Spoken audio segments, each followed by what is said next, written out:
जीवन न तो भविष्य में है न ही अतीत में, जीवन केवल इसी क्षण में है, अर्थात इस क्षण के एहसास को ही जीवन कहते हैं। वो सभी इच्छाओं को त्याग देता है और मैं और मेरा इन वासनापूर्ण विचारों से मुक्त हो जाते हैं। वही सच्ची शांति लाता है। जब व्यक्ति अपने लक्ष्य को प्राप्त कर लेता है तो उसके जीवन के सभी दुख दूर हो जाते हैं और जीवन नई खुशी और खुशियों से भर जाता है। जिसके लिए सुख, दुख, मान और अपमान सभी समान है, वही सिद्ध पुरुष है।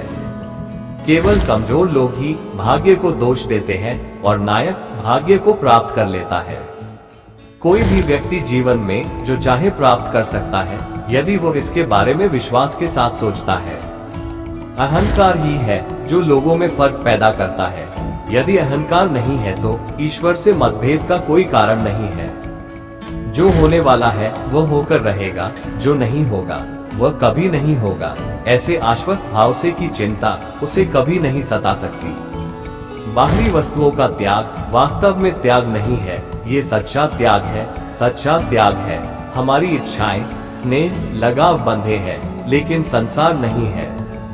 आत्मा का न तो जन्म होता है और न ही वह कभी मरती है। शरीर भले ही नष्ट हो जाए, आत्मा नष्ट नहीं होती। खाली हाथ आए थे, खाली हाथ जाओगे।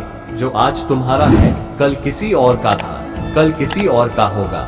आज आप जिन चीजों से खुद को खुश कहते हैं वही आपके दुख का कारण है। जब भी सत्य और असत्य के बीच लड़ाई होती है तो सत्य अकेला खड़ा होता है। असत्य की सेना बहुत बड़ी होती है क्योंकि उसके पीछे मूर्ख, लालची, स्वार्थी और गद्दार होते हैं।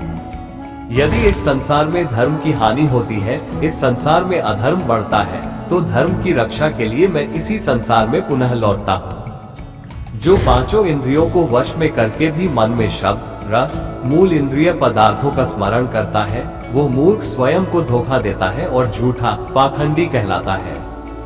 एक नेक आदमी बेहतर चरित्र का एक नेक आदमी के साथ रहना चाहता है, एक नीच आदमी के साथ, एक घटिया चरित्र के आदमी के साथ। जिसका जन्म प्रकृति से होता है, जैसी प्रकृति होती है वो उस स्वभाव को कभी नहीं छोड़ता।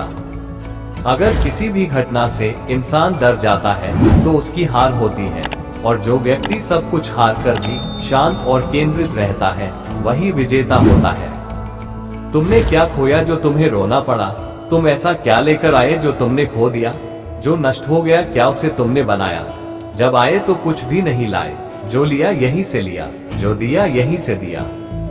जो प्राणी लोभ, माया, क्रोध, अशांति, ईर्ष्या से मुक्त है उसमें मैं निवास करता हूँ। मैं अतीत हूँ, मैं वर्तमान हूँ, मैं भविष्य हूँ, मैं सभी प्राणियों में मौजूद हूँ। जो प्राणी मुझे अपने मन में याद करते हैं मैं हमेशा उनके साथ हूँ। समय कभी भी मनुष्य की दिशा में नहीं चलता, मनुष्य को समय की दिशा में चलना पड़ता है।